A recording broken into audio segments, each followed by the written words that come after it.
Oh, okay, people are there. Oh, it's Winslow, isn't it?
Being on a meeting.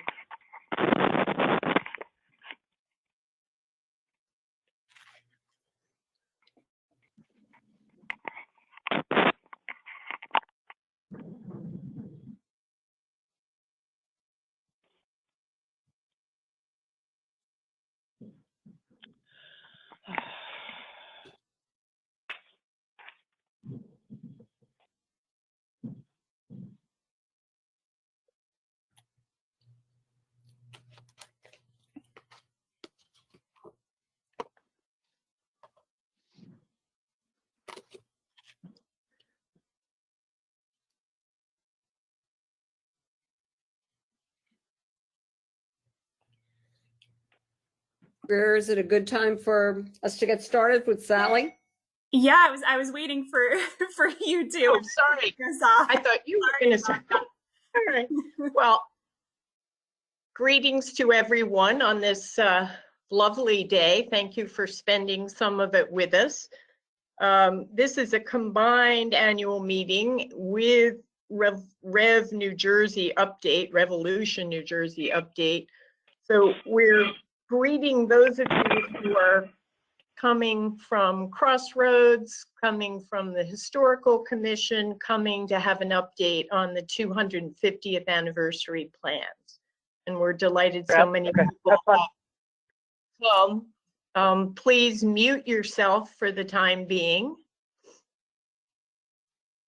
We're going to take a little time to discuss Crossroads' work over this very unusual year. And then we're going to update you on the latest planning progress for the 250th here in New Jersey. We're also welcoming a guest speaker, Dr. Eileen Ka-May Cheng, whom Sarah Curtin will introduce following the Crossroads annual meeting portion of this session. I'd also like to point out the question box in the upper level of your screen. We will address questions at the end of the meeting, so feel free to put them in there. Okay, so I think we're ready for the next slide.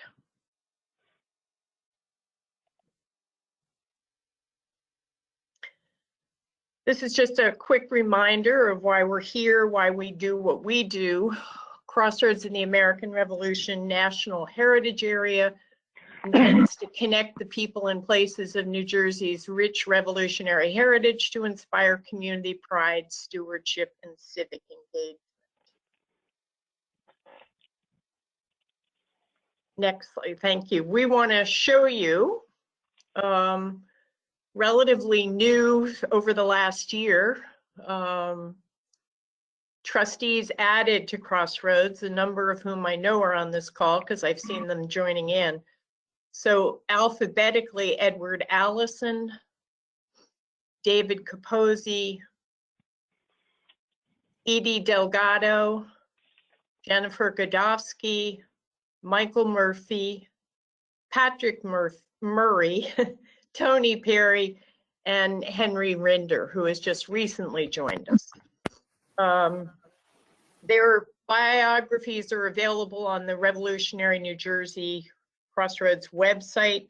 We invite you to meet them there, and we hope you'll get to know them as we go along this year. Now, Janice Selinger, the Executive Director of Crossroads, it's her turn. Thank you very much, Sally. And that was Sally Lane, who's our board chair. So forgetting to say that. I don't need to tell you that 2020 was a year like no other, although I guess 2021 is kind of like 2020 so far. But obviously COVID changed the way the world works and the way we worked. And so it prompted us to think about new ways of working. Obviously, we all became very Zoom savvy or GoToMeeting or Microsoft Teams or whatever other platform you were using. And a lot of people were working from home.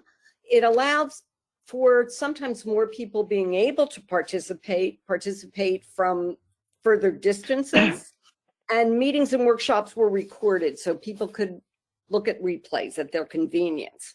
But on the other hand, obviously, you know, a lot of the important things that go on in New Jersey related to our rich revolutionary legacy couldn't happen because annual reenactments were closed, annual reenactments were canceled, and a number of sites, you know, were closed at one point or another. Some have been closed for the bulk of COVID. So, you know, it's been, a bit of a challenge to be able to deliver important content, but sites found a way to do that virtually. And we're excited about opportunities that we've all seen, you know, to be able to adapt and move forward. Obviously, you know, as I'm sure many of you on the phone knew, a lot of the focus from funding from foundations or corporations or individuals was focused on COVID relief.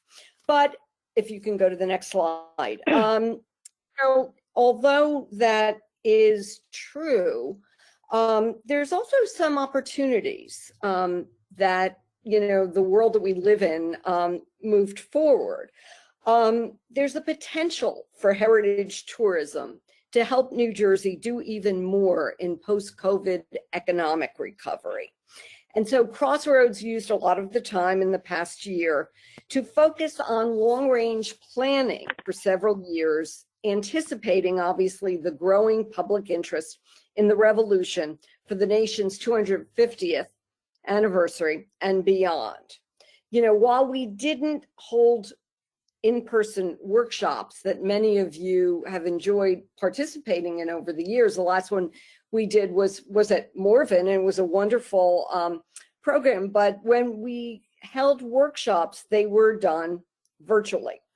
And we got some of our sites and other people in the state that were interested to start thinking even more about heritage tourism. And we held our Linger Longer workshop that was with our heritage tourism expert, Cheryl Hargrove, who I know was on this call, and Middlesex County's Mark Nonestad, who's also on from East Jersey Old Town, and Jeff Vassar from Travel and Tourism. And it was an interesting workshop that showed ways to get visitors in the area to visit and keep coming back and go to other sites in the area. We also held social media workshop with the Old Barracks Jarian Kelton, who shared ways of bringing visitors to your location virtually. And what was good about this is these are posted on our website. You know, so if you're unable to attend, you can watch it at your leisure.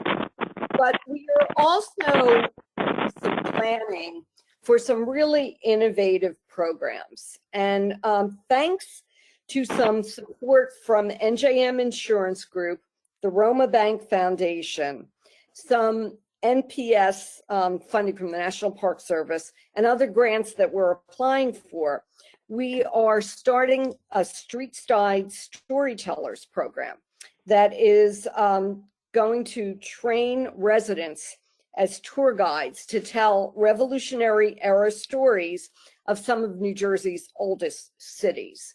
Cheryl Hargrove is spearheading that initiative, and we're planning a pilot program in New Brunswick. And that, based on what we learned there, we're going to be expanding that program to Newark and to Trenton. So please look for more information on that moving forward.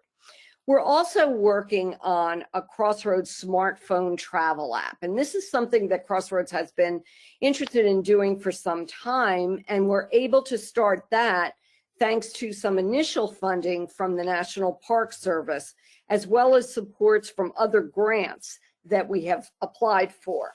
Next slide, please. I guess not. I'm sorry. Can you go back one? Okay. So with that, this is the statewide travel app is highlighting revolutionary heritage sites and stories in New Jersey, diverse and inclusive stories. It's going to be available for smartphone and desktop, so you can explore it from home. You can do it heads up, hands free while you're in your car or traveling. And it's going to drive visitation to heritage partner sites.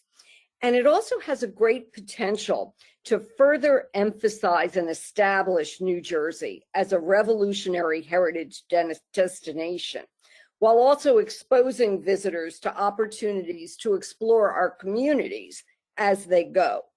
We're starting this with a corridor between Trenton and Morristown, and actually first looking at the 10 crucial days, but see huge potential to drive visitor traffic to various regions statewide.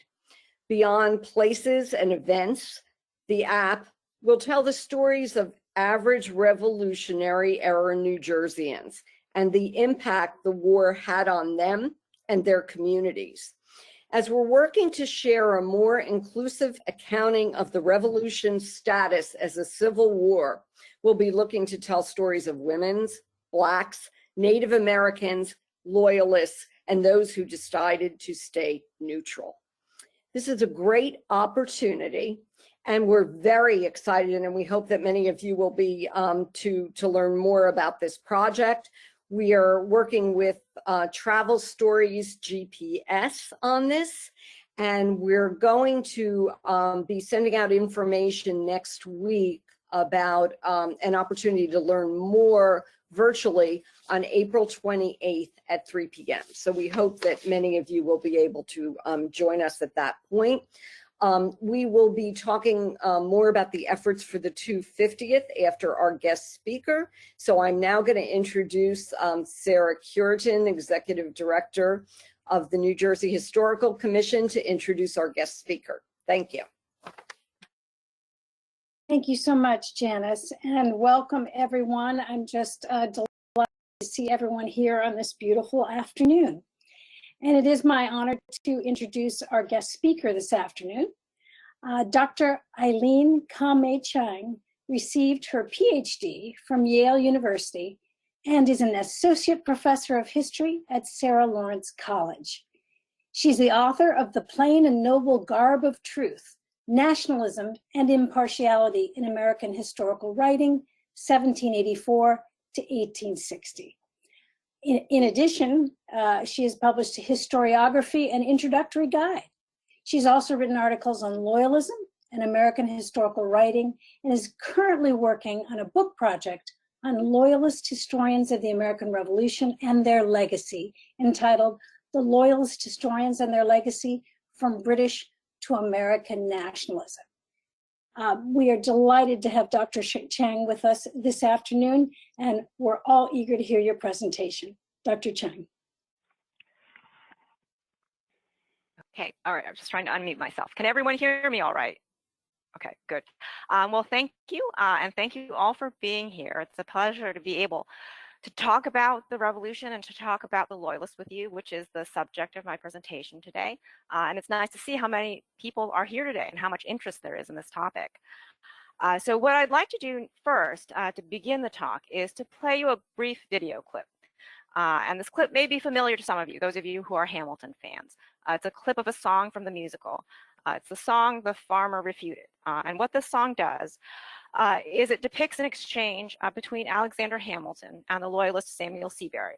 And this is an exchange where Hamilton is challenging Seabury's arguments against the revolution. And this exchange is actually based on a real pamphlet exchange that actually happened between the two men. So what I'm going to do is briefly go into screen share mode and show you the clip, and then we'll come back and I'll explain to you the clip and why I'm using it and how it relates to my talk. Okay, just let me see here.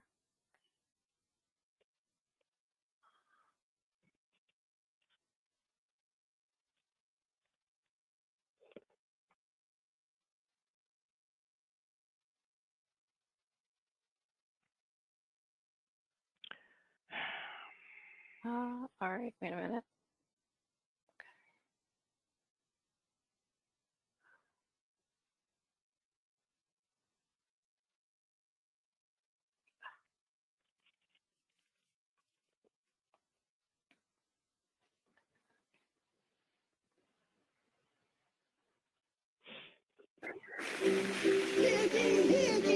My name is Samuel Seabury, and I present free thoughts on the proceedings of the Continental Congress. Hear the babble, scream evolution. They have not your interest at heart. Oh my God, tear this dude apart. Chaos and bloodshed are not a solution. Do let them lead you astray. This Congress does not speak for me. Let him be. They're playing a dangerous game. I pray the King shows you his mercy.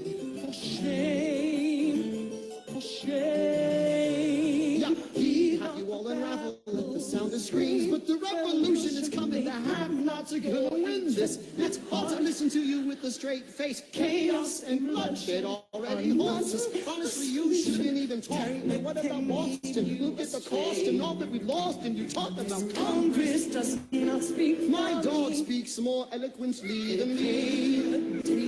But strangely, old man's the same. The King shows you his mercy. Is he in Jersey? For shame, For the revolution! for shame. For the revolution! If you repeat yourself again, I'm gonna scream. Honestly, look at me, please. Sorry, not your interest. Don't modulate the key, then not debate with me. Why should a tiny island across the sea regulate the price of tea? Alexander, please. Sir, I'd rather be divisive than indecisive. Drop the niceties.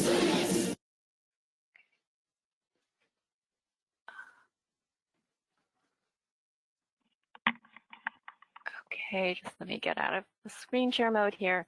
Okay, all right, so, whoops, sorry, something's happening here. Let me just, hold on. Okay, sorry about that. Hold on, I'm having a little bit of technical difficulties here. Okay, now I'm out of that screen.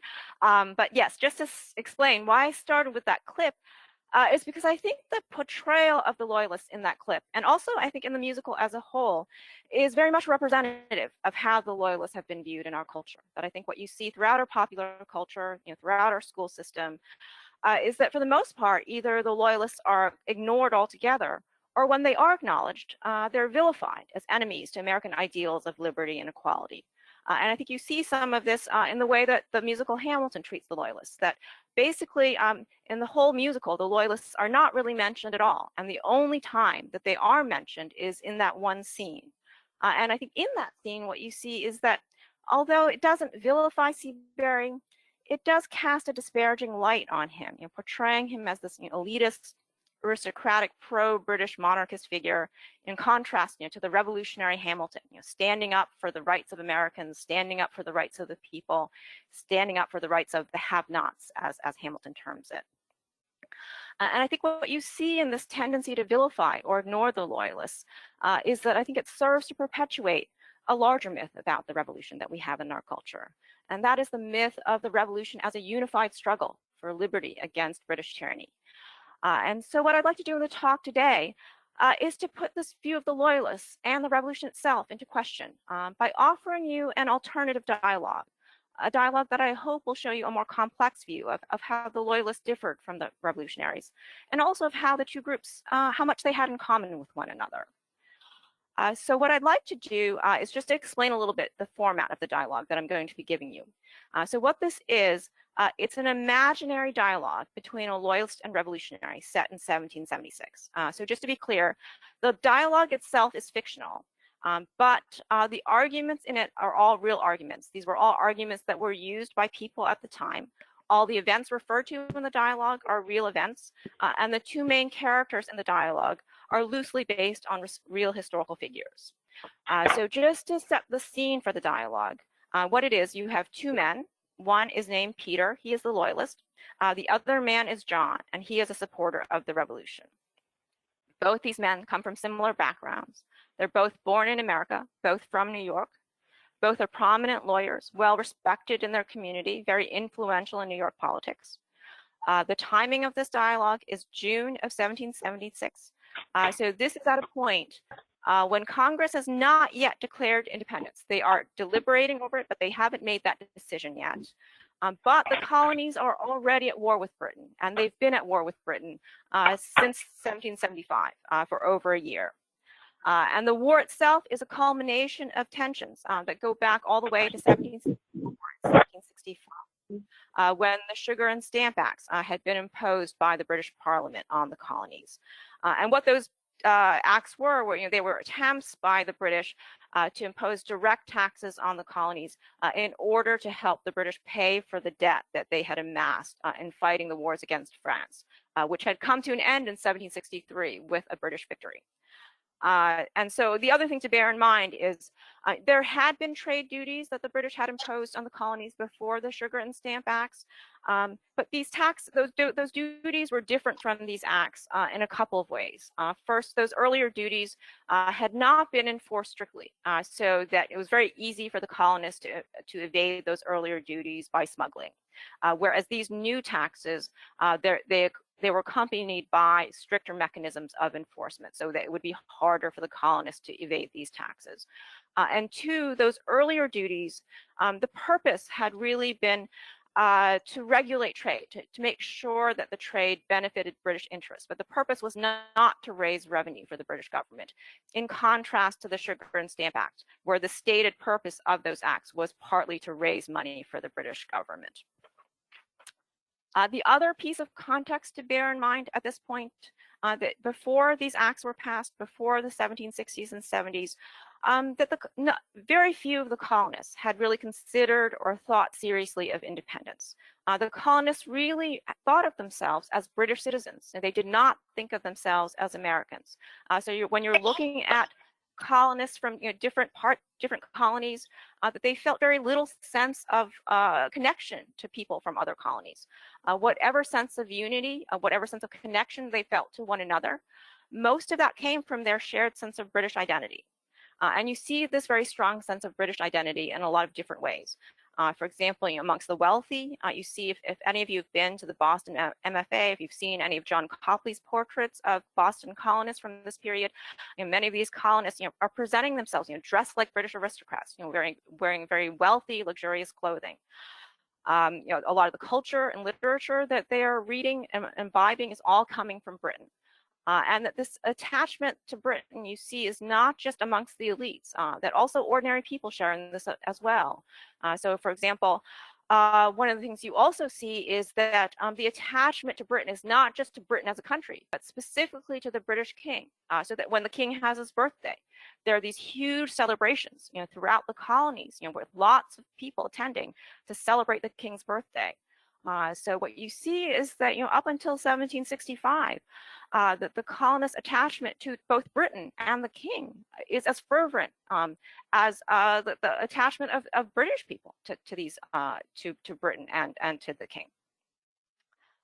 So what I'm describing all this to you to kind of set the context and just to kind of ask you to think about this, in that the men that I'm going to be presenting in the dialogue are coming from that world.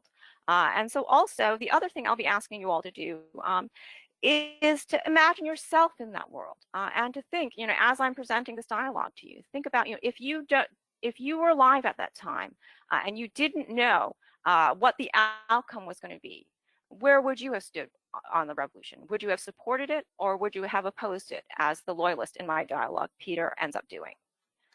Okay, so now I'm going to begin the dialogue. Well, now, Peter, it's the time for decision.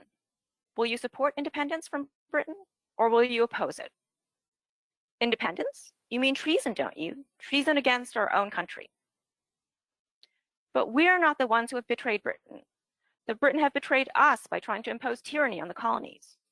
We're the ones who are really being true to the principles of the British Constitution by refusing to submit to tyranny and arbitrary government. You're right that some of the policies enacted by Britain have been inexpedient and even unjust, but I think it's going too far to call these measures tyranny. Well, what do you call the taxes that the British have tried to impose on us? The Sugar Act, the Stamp Act, the Townshend Acts. I was against those taxes too, but after all, these were relatively small taxes. Aren't you exaggerating and calling them tyrannical?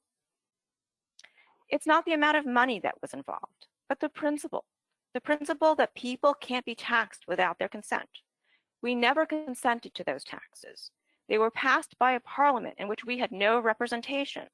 Don't you call taxation without representation tyranny? Isn't that one of the major principles of the British Constitution, and one of the principles that the English themselves fought to uphold in the revolutions of the 17th century? I believe in the principle of no taxation without representation too. But as you yourself say, this principle comes to us from the British themselves, which shows how much we owe the mother country. We wouldn't be as prosperous and successful as we are now without British aid and protection. In fact, we wouldn't exist at all without Britain. It would be ungrateful and unwise of us to repudiate Britain just because of a disagreement over taxes, after all the mother country has done for us. Certainly, we've benefited from our connection to Britain, but they've profited even more from the economic resources they've gotten from us. We've outgrown our dependence on the mother country, just as a child eventually outgrows its dependence on its parents. It's time now for us to be on our own. For us to hold on to our connection to Britain just out of gratitude would be to go against the natural course of our development. And no matter what they've done for us in the past, that doesn't give Britain the right to violate our fundamental right to no taxation without representation. But because this principle is so important to the British, I don't think they would knowingly violate it without good reason. After all, not everyone in Britain can vote for their own representatives, and there are areas of the country that don't have their own representatives in Parliament. But although these people aren't actually represented, they are virtually represented. And so, like those people, it could be argued that we're virtually represented. What do you mean by virtual representation? How can people be virtually represented? I mean that members of Parliament don't just look out for the concerns of the people who voted for them, but for the good of the people as a whole.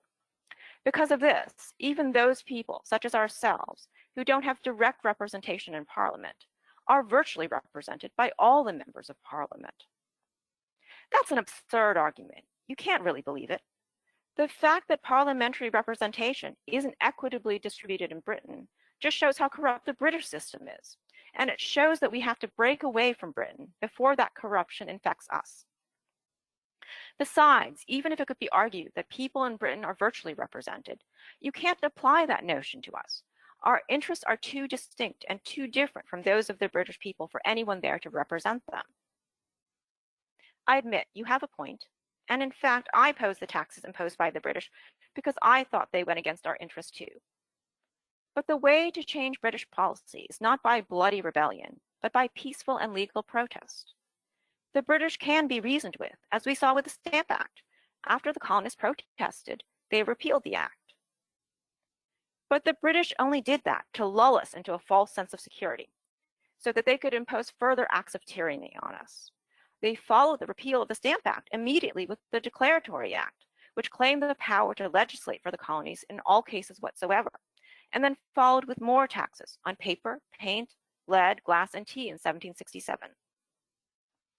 But again, the British eventually repealed all of those taxes except for the tax on tea. And while I agree that in principle, the British don't have the right to tax us without representation, it may be that we have to compromise that principle, both for the good of the empire and our own good. How can it be for our own good to sacrifice that principle? Once the British take away our property without our consent, they can do anything to us. Only those who have property have the independence necessary to defend their liberty. Only property provides individuals with a self-sufficiency that would enable them to make decisions based on the public good, rather than their own self-interest. The British wouldn't keep trying to impose these taxes if they weren't in dire economic need. The reason why they need this money is to help pay off the huge debt they amassed fighting in the wars against the French and the Indians, wars they fought to help protect and defend us. It's not unreasonable for Britain to ask the colonies to contribute something to our own defense. But we already contributed to our defense. We paid with the lives of our own men who helped fight in those wars. The British aren't concerned with protecting us. They want to enslave us. These taxes were just the first step in a plot to take away all of our liberties. Aren't you exaggerating in your sense of persecution? You can't seriously believe that all of these measures were part of a huge plot against us. It's true that the British have been misguided and foolish in many of their policies, but that very foolishness proves that they don't have the foresight to conspire in the way that you claim. If all these taxes weren't part of a larger conspiracy against our liberties, then how do you explain the Coercive Acts? All we did was to throw some tea into Boston Harbor, and the British retaliate by closing the harbor, annulling the Massachusetts Charter, and taking away the colony's right to self-government. Massachusetts was just the first. The rest of the colonies will be next. I don't approve of the Coercive Acts any more than you do. You're right, the British overreacted when they imposed such harsh measures in response to the Tea Party. But the British had to do something to maintain their authority. The protesters during the Tea Party directly flouted the authority of law and government. If the British allowed that challenge to go unpunished, what's to stop anyone who disagrees with the law from disobeying it? Without respect for law and government, society would just collapse into anarchy, which would defeat the purpose of government, to maintain order. The purpose of government isn't to maintain order, but to defend our natural rights to life, liberty, and property. I believe in those rights too, but those rights aren't safe in a society without law and order. Look at what happened to Governor Hutchinson's house during the riots against the Stamp Act. The rioters sacked and tore apart his home. They didn't show much respect for his right to property then. Do you want that to happen to your house? Do you think your rights will be any safer than they are now if America dissolves into anarchy? And that's what will happen if we declare independence. Why do you believe that?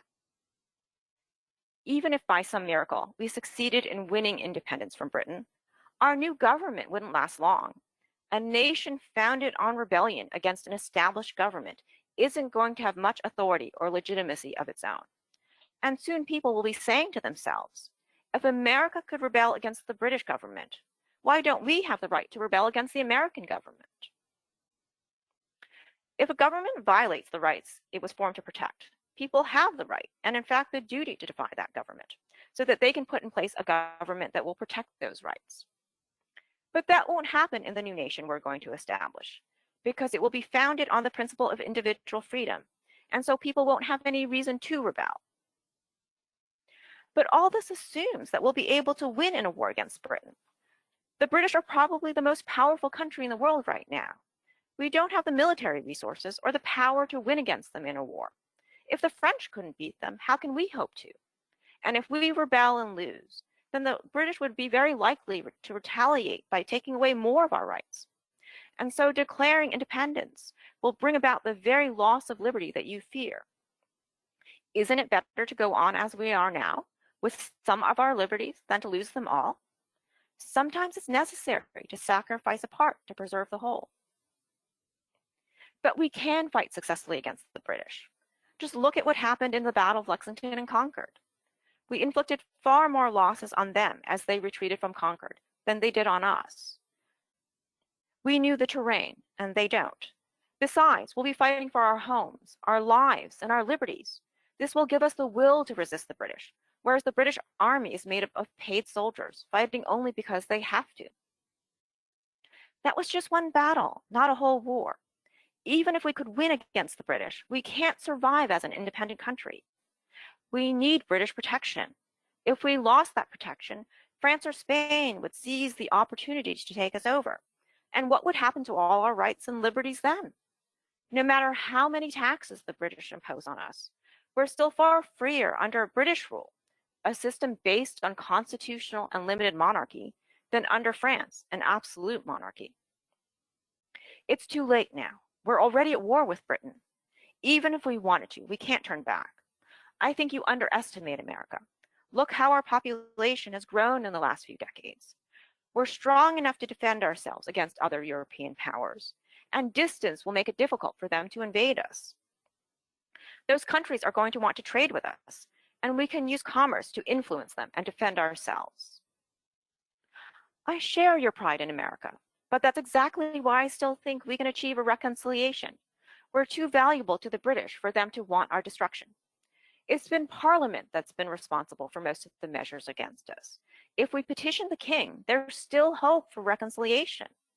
Or at the very least, let's not destroy the hope of reconciliation altogether by declaring independence. The King won't listen to us any more than Parliament will. He's been the one responsible for every attack on our liberties. He's the one who declared us in rebellion. So by declaring independence, we're not really repudiating Britain. They're the ones who have thrown us off. And anyway, we can't convince other Americans to turn back now that blood has been shed. There's too much anger and hatred against Britain for the deaths of Americans in battle. There are too many people who support independence for us to stop now. If we try, we'll incite those people into the very rebellion and disorder that you fear so greatly. And so you're saying that we should always follow what the people want, even if we think they're wrong, even if it goes against our own principles and beliefs? Well, I believe that independence is the right decision, and I think that a declaration of independence is inevitable. So if you won't support independence because it's right, you should support it, because if you don't, the people may turn against you. Yes, I know that may happen. I've already seen what Americans have done to those unwilling to participate in the resistance against Britain. I've seen how mobs tarred and feathered tax collectors who were just trying to do their jobs. I've seen how local committees, authorized by the Continental Congress, have coerced people into going along with colonial boycotts of British goods. I can't support what I believe to be treason just because I'm afraid of what the mob may do to me. In fact, their willingness to persecute dissenters just gives me all the more reason to oppose independence. I don't approve of mob violence any more than you do. But we're at war now, and for our cause to succeed, we need to be unified. Even if that unity comes at the expense of my own principles? How can I support a cause that doesn't allow for dissent? You claim that your side is for individual rights and liberties, and that you're against tyranny. By persecuting those who don't agree with you, aren't you violating the very principles you claim to stand for, freedom of thought and freedom of speech? To create a society where those principles can be realized, we need to be independent from Britain, and the only way we can achieve this is by unifying in support of independence, which may require the suppression of dissent as a temporary sacrifice. I think that you're sincere in your claims to be fighting for liberty. I know you too well to think otherwise. But what about the other leaders in the independence movement? If they can suppress dissent so willingly, how genuine can their commitment be to the ideal of liberty? You spoke earlier of a conspiracy by the British to take away American liberties. If there is a conspiracy, I think it's on the American side. A conspiracy by a few demagogues stirring up the mob simply to further their own power. And if you do succeed in achieving independence, you're not going to end up with a Republican society. Instead, those demagogues are going to set up their own tyranny, and you're going to end up with far less freedom than we possess now. Or you're going to end up with a society ruled by the tyranny of the mob. If you really believe that, then that's all the more reason to support independence. If you join in the resistance against Britain, you can use your own authority to help prevent the mob from taking over. I care for America too deeply to support a cause that I think can only result in its downfall. I was born and bred here, like you, and only want what's best for America. I really believe that remaining a part of the British Empire is in our best interest. If you're right that a decision for independence is inevitable, I can't in good conscience support it, but I can't fight against my fellow Americans either. And so if it does come to a war for independence, I will remain neutral. You can't stay neutral in a conflict of this kind. You have to make a choice. You're either for us or against us. And by staying neutral, you're choosing to be against us. I don't think of myself as against you or against America, John. Peter, I personally don't view you as an enemy, but if you do choose to remain neutral, I won't be able to help you. I won't do anything to hurt you, but I won't be able to protect you from others who may consider you an enemy. John, as the philosopher Pascal once said, it is necessary to follow that which is stronger. It is right to follow that which is just. You want me to do what's necessary. I feel I must do what's right. So that brings me an end to the dialogue. So thank you all for listening. And so I think there's time for questions. So if anyone has any questions or any responses or any thoughts in response to my question to all of you as to which side you would have supported, I would be happy to talk further about those with you. Well, thank you so much, Dr. Cheng. That was terrific. And you reminded us that while we think we live in divisive times now, that is nothing new to these shores. So, while everyone, I want to invite everyone to put questions in the chat there, and I think Amy is going to help us field those questions. And I had one just to start us off, if you don't mind, and that is that we here in New Jersey know that New Jersey was very divided during the Revolution. But can you tell us a little bit about how the rest of the other colonies were in terms of their level of division? Was New Jersey particularly divisive, or was it pretty consistent across the colonies? I mean, I think it varies from colony to colony. I think so. New Jersey, I think, was by no means alone in being so divided. I think especially the middle colonies, kind of, or what we would consider the mid-Atlantic, New York, New Jersey. New York, likewise to New Jersey, I think was a place that was very divided, where there was a significant Loyalist contingent. But I think in contrast to that, I think there are other places, particularly I think New England, Massachusetts, for example, where there were still divisions, but I think there it wasn't as evenly divided. I think in places like Massachusetts, I think the revolutionaries tended to be more predominant. And then I think when you go into the South, again, likewise, I think in the South, that was a place which I think was very divided. And so, once the war kind of really begins in earnest, places like South Carolina, there was an incredibly bitter partisan war. It was not just a war between the British and the revolutionaries, but the revolutionaries and the Loyalists were incredibly brutal to one another. Oh, thank you so much. And we will, and once again, let me invite anyone who would like to ask a question to just enter it into the chat. Or if you'd like to answer Dr. Cheng's question, which side would you be on? We'd love to hear that too. And I'm going to ask Greer just very quickly, do we have the ability to unmute folks if they would like to speak, Greer? People can actually mute and unmute themselves if they would like to speak. Okay. Great. So Amy, it looks like we have a question. Oh, but it came to me, so let me ask it. This is from Roger Williams. He asked, please explain how religion played a role in Loyalist thinking. I think it's complicated. I think it plays a role in different ways. So, for example, I think in some ways religion or particular religious affiliations does contribute to why some certain people become Loyalists. So, for example, Seabury, he was an Anglican, which was the English church at the time. And so I think his alignment with the English church is part of why he wants to support the authority of Britain. Or there were other groups, for example, like the Quakers, who I think weren't necessarily loyalists, but because their religion made them pacifists, they just didn't want to fight on either side.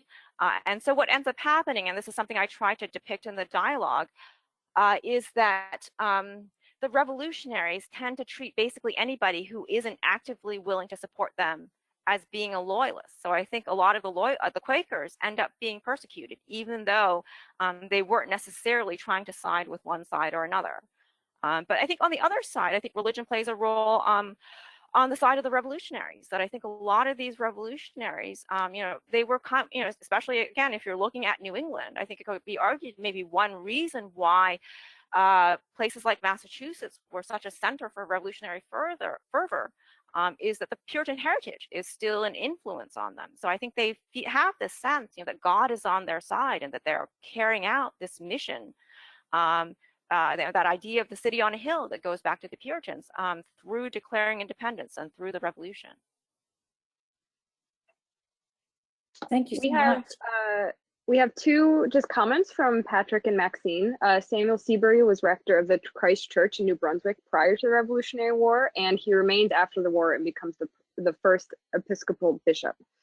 So some good context for his role in New Jersey.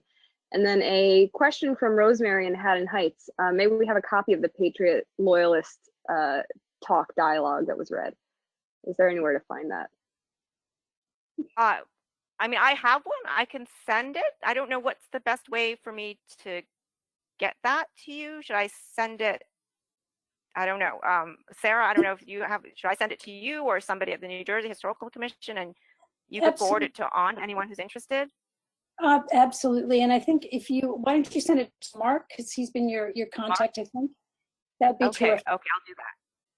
Great. That would be great. We have an outside Dell theater, so even during COVID, we could probably present it this summer. All right. Amy, do we have some more questions? Yeah, a follow-up from Sally in Trenton. The Anglican Church, now St. Michael's Episcopal Church, was forced to close down for the duration of the Revolution, unable to get past the start of the liturgy's references to the king. It's interesting. Another question from John Baxter. Do you have any thoughts on which side Great Britain at Congress was more responsible for the failure of reconciliation efforts prior to the Declaration of Independence?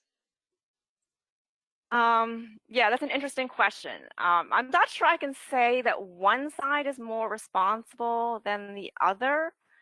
Especially, I would say that part of the difficulty or part of why reconciliation fails, it's not just, the division happens not just because of what specific politicians are doing. I think the division between England and the colonies and that breaks out in the revolution is rooted in deeper cultural differences between them. And what happens is that the revolutionary conflict makes both sides aware of these differences in a way that had not been the case before. And so I think because this is a larger cultural conflict, I think it's hard to say whether one side or the other is more to blame for the failure of reconciliation. Excellent. All right, Amy, it looks like we've answered the questions. It looks like to me, unless you see any others. Nope, that's everyone's questions in kind of the public chat that I see. All right, so I'm going to dive in and just answer your question, Dr. Cheng, and say that I often think about this question of which side would I have chosen, and I think today my answer is I would hope that I would have been courageous enough to side with the cause of the revolution. I fear that I might have been drawn, however, to that loyalty to the crown. I fear that that might have been a more natural reaction for me, being a somewhat loyal person. So it's a great question, and I hope everyone today, after your wonderful presentation, will continue to ruminate on that themselves. So thank you so much, Dr. Cheng, for being with us this afternoon. Well, thank you for having me. It was a pleasure, and I really enjoyed doing the talk. And thank you all for everything. Thank you. And Janice, I think it's back over to you. Yes, thank you very much. So this is bringing us to the point where we're going to be talking about our public-private partnership, working with the New Jersey Historical Commission to plan for the state's commemoration of the 250th birthday of the United States. And what I wanted to do at this point is talk to you a little bit about, and actually I should take a step back for a minute to say that we will obviously be speaking more at the end of this. And if you have a chance, if you want to ask us questions, we'd be happy to answer questions. And I do want to also address, questions about what I said initially about Crossroads, and just mention just real quickly before we get into this that we are going to be having an April 28th webinar about establishing a network of revolutionary trails and routes across the state of New Jersey. And so that will be April 28th at 3 o'clock. And we'll be sending out more information about that. And there'll be an opportunity, obviously, to ask questions about what I was saying concerning that, as well as the 250th. So this time last year, if you could change to the next slide, please. This time last year, we were meeting virtually to announce our site assessment of New Jersey's Revolutionary War sites, which hadn't been done previously, to take a look at being ready for the 250th in many ways, for visitor readiness and, obviously making sure sites are prepared and ready to meet visitors. So what we have been doing this year is we are in the process of identifying a capital campaign council to work with us on a feasibility study. We put out a call for proposals in mid-February to identify fundraising professionals who could do this campaign feasibility study for Revolution NJ. And the consulting firm will help us determine a reasonable goal for the fundraising campaign. Obviously there was a lot of needs that were identified in the site assessment, and we're going to take a look and see where we might find revenue and what's a reasonable amount to be looking for. We received a number of strong proposals, and we're in the process of determining who to hire for this.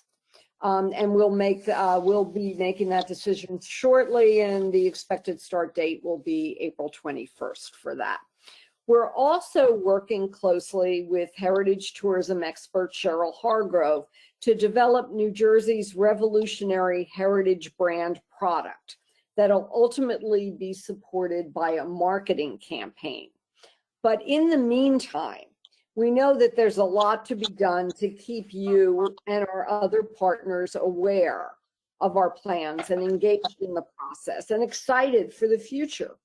So we're working on identifying a communications team to help us develop messages, tools, and a repository of information that will be able to be accessed by historic sites, reenactor groups, and others who are interested as they make plans for the 250th.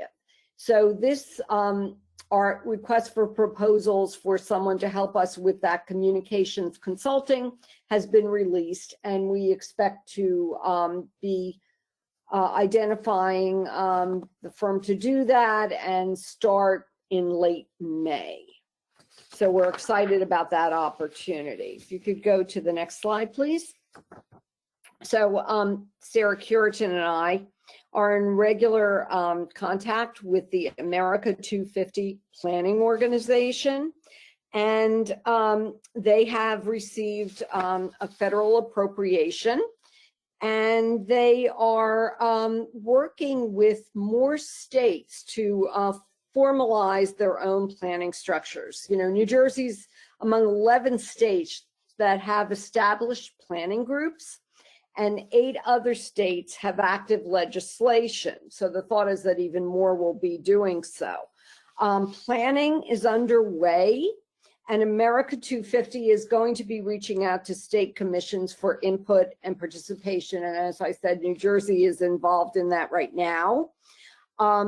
Members of Congress continue to join the Congressional America 250 Caucus, and it's led by 8 congressional members of the U.S. Semi-Quincentennial Commission, including New Jersey's own Congresswoman Bonnie Watson Coleman. She's a co-chair, and the caucus currently has 22 members. America 250 has recently hired a vice president of communications and public relations and a vice president of marketing and branding. And they're working on finalizing the America 250 brand guidelines, which are key to their partnership agreements with state commissions and with states like New Jersey. And also the America 250 Foundation has had someone who has been a pro bono CEO president for them, and they're now involved in a nationwide search to identify a president and CEO. So I will now throw this to Sarah, who can give you a little bit more of an update of what the New Jersey Historical Commission has been doing with this as well. Thanks, Janice. So I wanted to spend just a few minutes with y'all to introduce two important documents. I think at our last meeting, we did talk a little bit about the interpretive framework, and I wanted to give you an update on that as well as our strategic framework. So Greer, if you'll take us to the next slide. And I'm going to increase the size on this, and I welcome all the rest of you to do the same on your computers so you can see this. So Crossroads of the American Revolution and the New Jersey Historical Commission have been working together about 2 years now. And one of our big efforts together is to construct a strategic framework for this Revolution NJ initiative. So what you see here is an executive summary of that document that we've worked extremely hard on over the last couple of years. And the most important thing I wanted for this afternoon to direct you to are those 6 goals that we've identified. And we're excited to share those with you. You can see them right there. Number 1 is to tell a diverse and inclusive story about America's past that invites participation from all New Jerseyans. The second goal has to do with really working to encourage the growth of organizational capacity at our history organizations so they can better serve the public.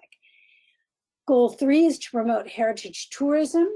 Goal 4 is really to elevate the value that is placed on history education in our K-12 classrooms, as well as universities. Goal 5 is to really engage audiences of all kinds in understanding the complexity of history and how understanding that complexity helps us deal with today and tomorrow. Good. And then finally, we have a second goal that addresses increasing public and private funding for history in New Jersey. Leave it and be good boy. So I'm just going to ask everyone just to remind you to mute yourself. There we go. Thank you so much. So those are our 6 goals that we've identified. And by the way, we did listening sessions around the state around these goals and had some fascinating conversations. And those conversations with your fellow New Jerseyans helped shape these goals as you see them. Now we'll be putting out this summary of our strategic plan on our websites in the next week. So, if you want to delve into this more deeply, we encourage you to do so. And Greer will go on to the next slide. All right. So, as I mentioned at our last quarterly meeting, we took a look at the interpretive framework as well. And we do have a 1-page outline of the interpretive framework, which you see in front of you here. And again, we'll be circulating this as well. We're terribly excited about this instrument because we see it as a terrific tool to guide our program planning, but also to share with all of you, and so that we can work together and really dig deeply into these key themes, which you see represented there, and learning objectives below. So Greer, if you'll take us to the next slide, it will kind of just remind you of some of the information I think we shared at our last meeting about the interpretive framework. I love that great graphic over there on the left, which really in one page gives you the whole concept of the interpretive framework. We've identified a series of guiding questions that you can use. In fact, really, Dr. Cheng referred to some of these wonderful guiding questions in her presentation today. And you can use them too, as will we, as we think about programming and ways in which to engage our audiences. And then below that, those guiding questions are those key themes again. And once we are going to be doing in a minute, I'll tell you more about this, presentations on this. And you'll see that the interpretive framework has presented this information in a variety of formats so that, you know, we're hoping it'll be easy to use no matter which learning style you have. So we have the schematic representation I just showed you, as well as the, you know, this one page on the right, matrix, and then also included is more discursive discussions and examples of how these interpretive themes could be developed and applied. All right. So we're going to be, we are scheduling workshops in 3 sections of the state, our traditional north, central, south regions of New Jersey.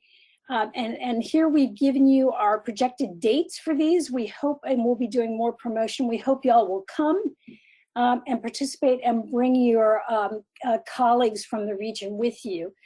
We thought that we would do the rollout and really dig deeper into this interpretive framework regionally with all of you, because we thought by doing it regionally, it'll also encourage collaboration with your partners in your geographical area in thinking about initiatives for the anniversary.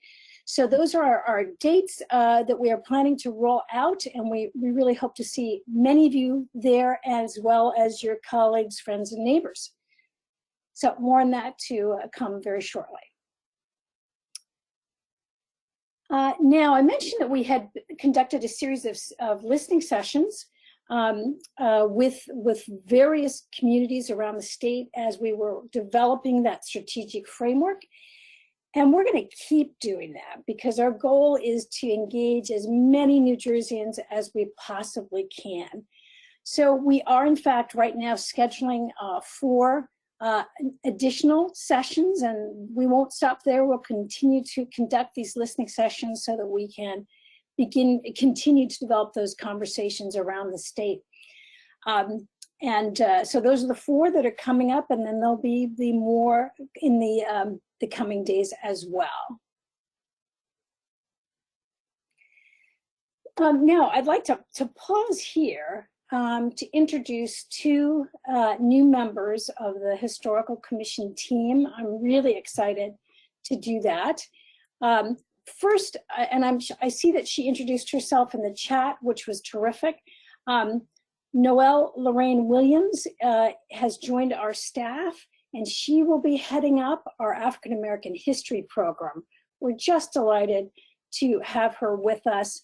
And you saw her introduce herself in the chat, and you'll be hearing much, much more from her as the days move forward. But we also have brought on board Mark Lawrence to serve as program coordinator for Revolution NJ.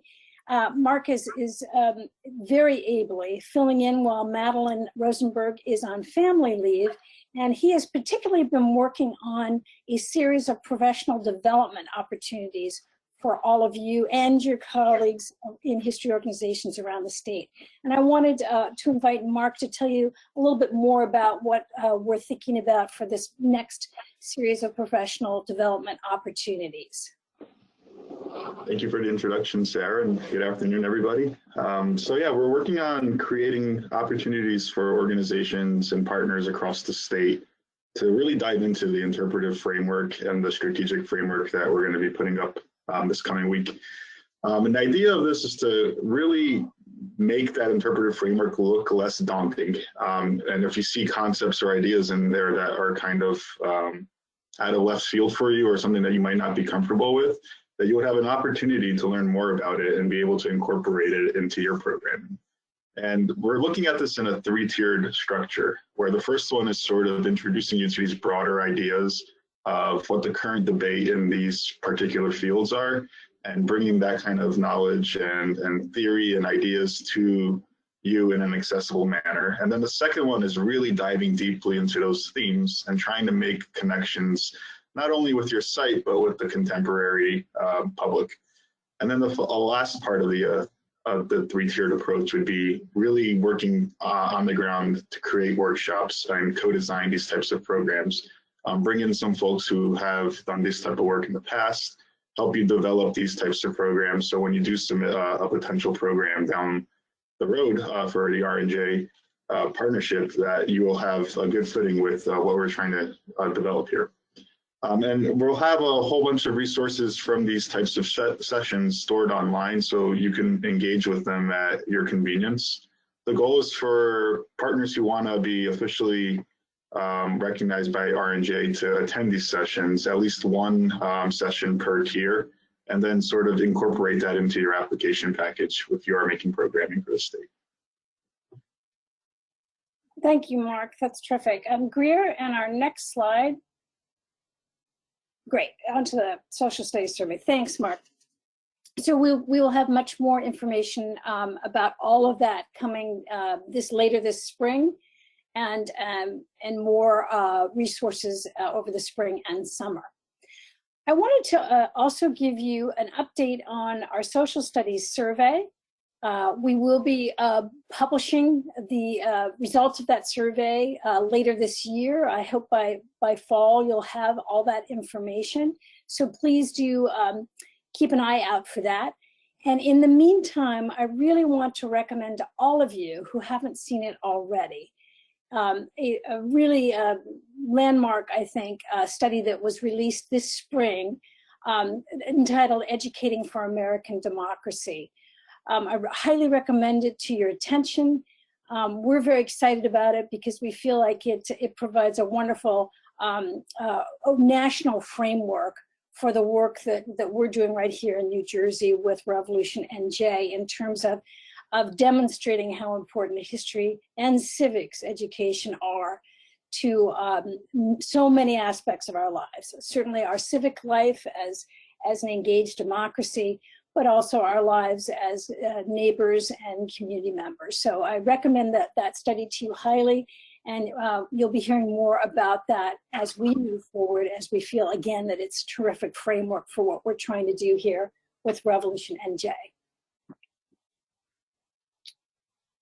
And then finally, our other initiative for this spring is we are going to be bringing on a termed employee, as you see here, to begin work on a historic marker program. And of course, we have Crossroads. You know, Crossroads of the American Revolution has a wonderful marker program that they are well underway with. The Historical Commission was charged by the state legislature to develop a historical marker program for the state. So that's what we are getting started on, and we feel it dovetails beautifully with the Revolution NJ work, because it will be a way for historic sites, both from the Revolution, but also from later periods in our history, to engage in this work we're doing at elevating state history and its impact on all of us. So we will be getting that started this spring, and you'll certainly be hearing more about that program as we roll it out in the months to come. And with that, I think we have provided you with our updates for today, and we would be delighted to answer questions. We have a question from Matthew Stroh, and it is, when will we have access to and be able to use the Revolution NJ 250th logo on our collateral materials? Great question. And Matt, I think you heard Janice talk a little bit about the communications and marketing plan developments. And and Janice, maybe you can come on and correct me if I'm wrong, but I'm going to say that that is going to be a rollout probably in conjunction with the marketing plan that we are projecting for next year. Am I right, Janice?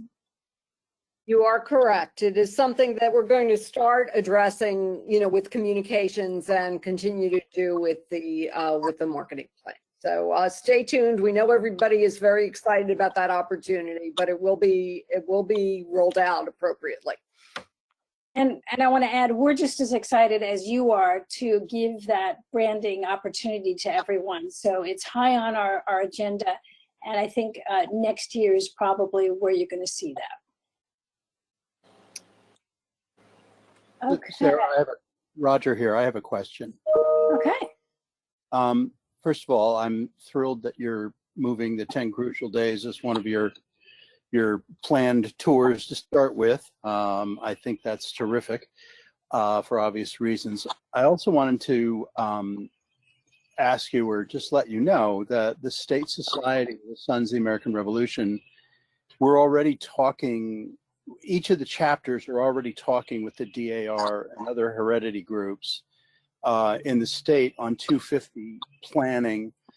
And as a state society, we're also talking with state societies all over the country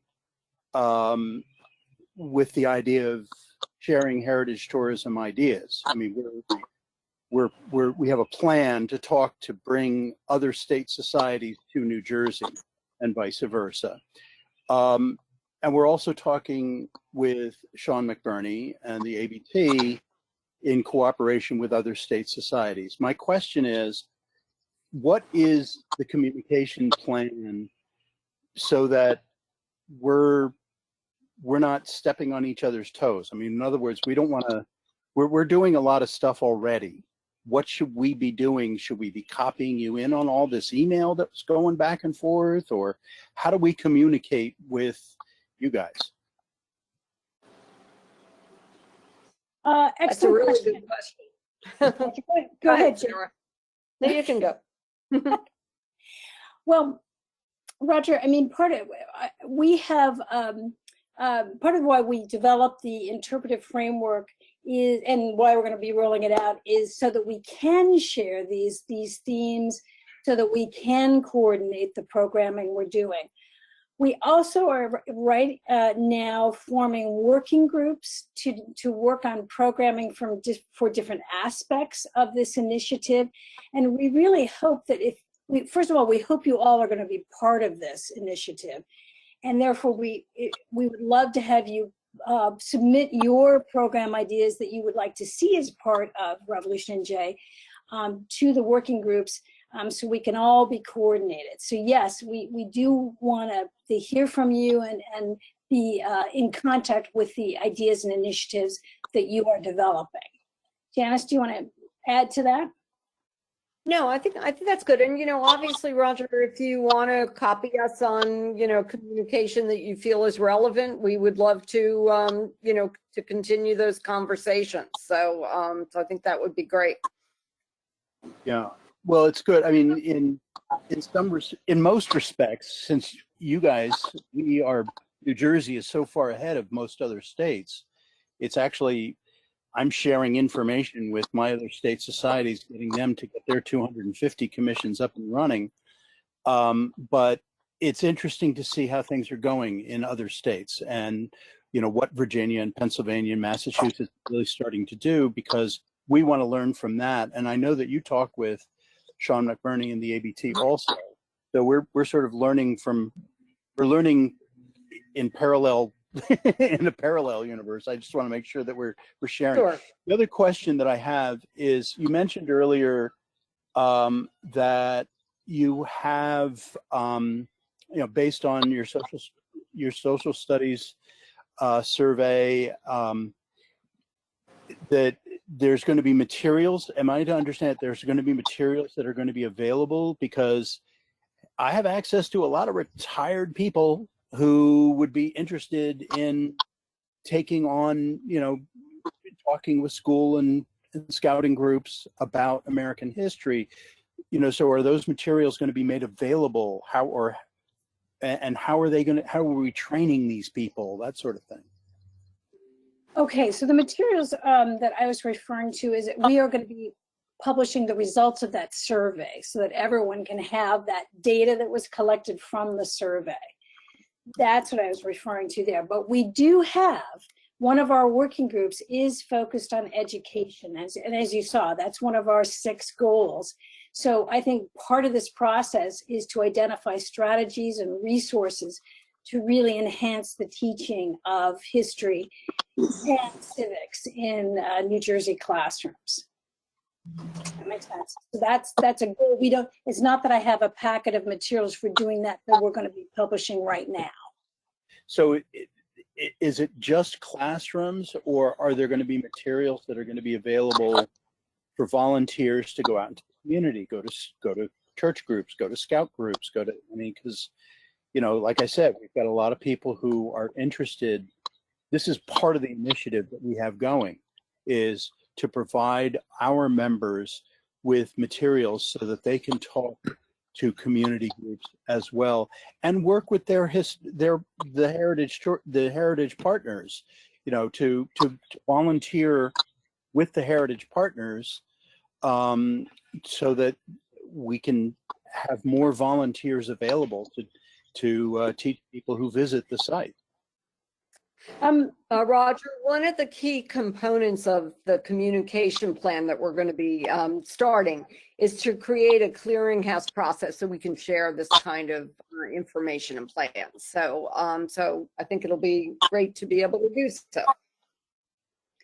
Okay. Roger, I would also recommend, what I would really encourage you to do too is for you or whoever would be appropriate from the SUNS, the SAR, or the DAR, or whichever group, to participate in our professional development series, to be a part of that, because that's going to give a lot of the basic information and tools to be able to create these programs that, for example, DAR and SAR might like to create, to go out to different groups and provide those programs.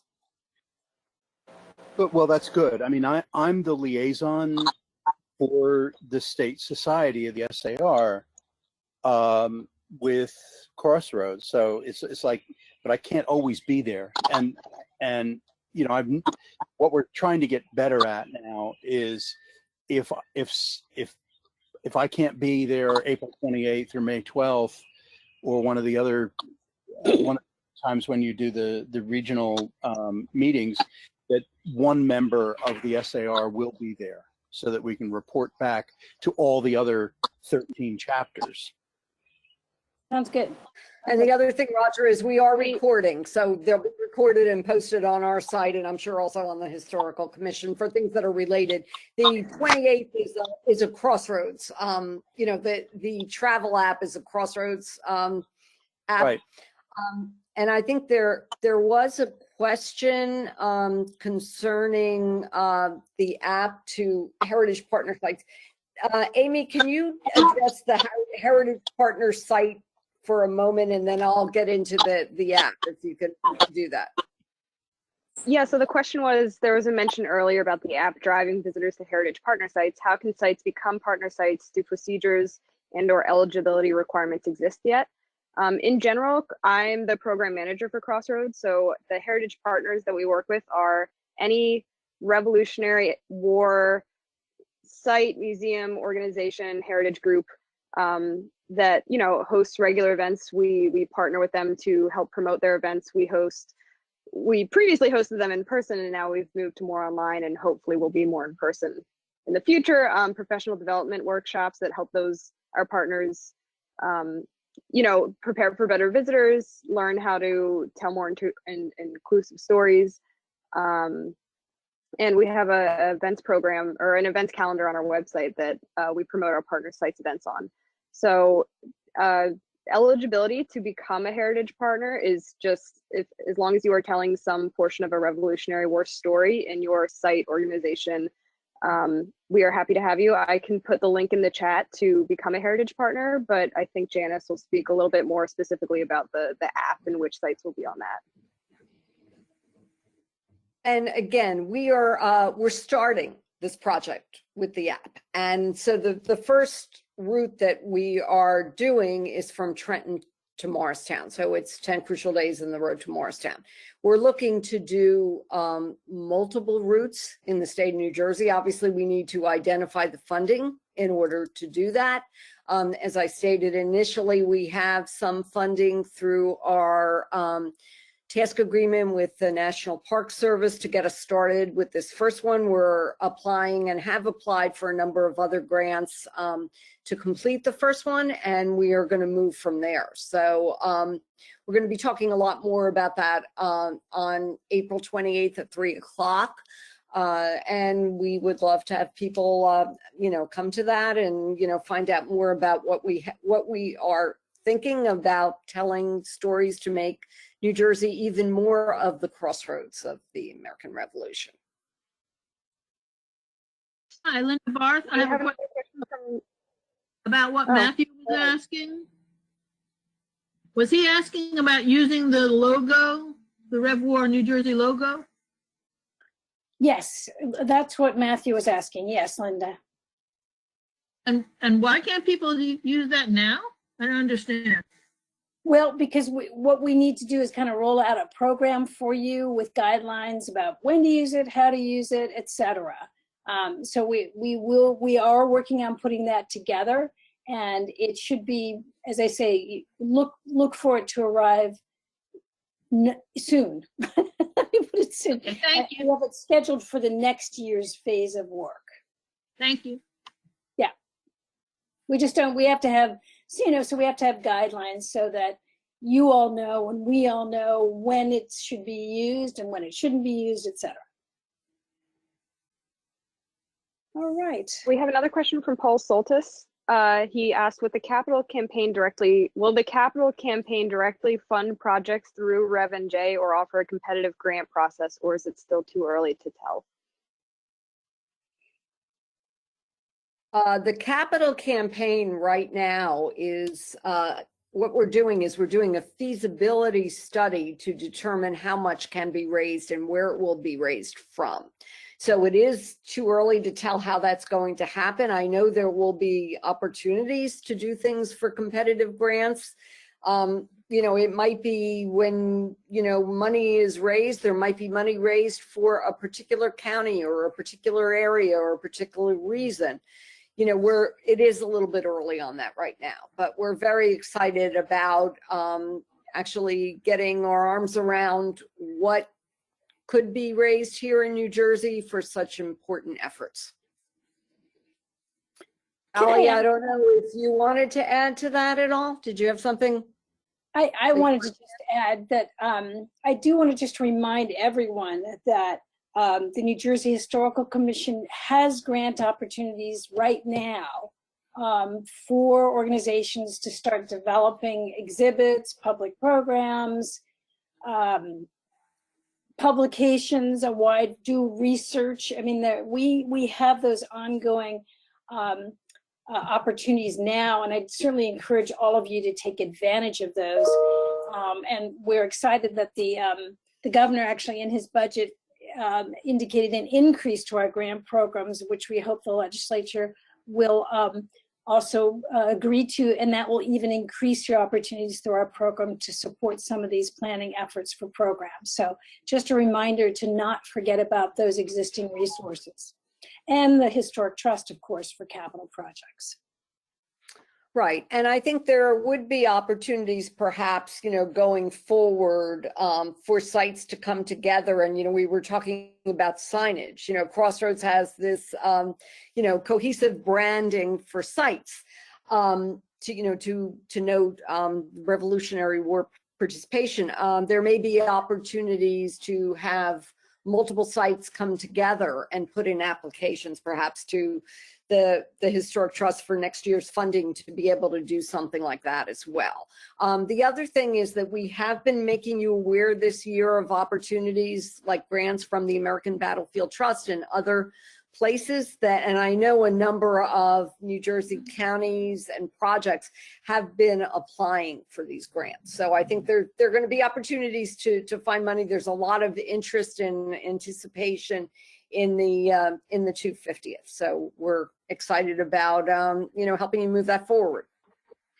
And I wanted to just, as our time is about to run out, I wanted to respond to Nancy and Tom and say that yes, in terms of the statewide marker program, we are well aware of the many signage systems that already exist in the state, and we will take all of that into consideration as we figure out what we should do at the state level. So thanks for that reminder, and it certainly is well taken.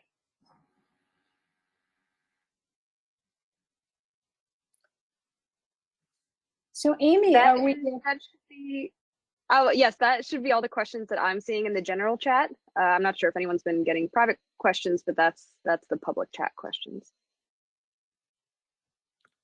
Thank you all very much. And again, we will be sending information out about the April 28th workshop that we're having at 3 in the afternoon. And we hope that many of you will be able to join us for that.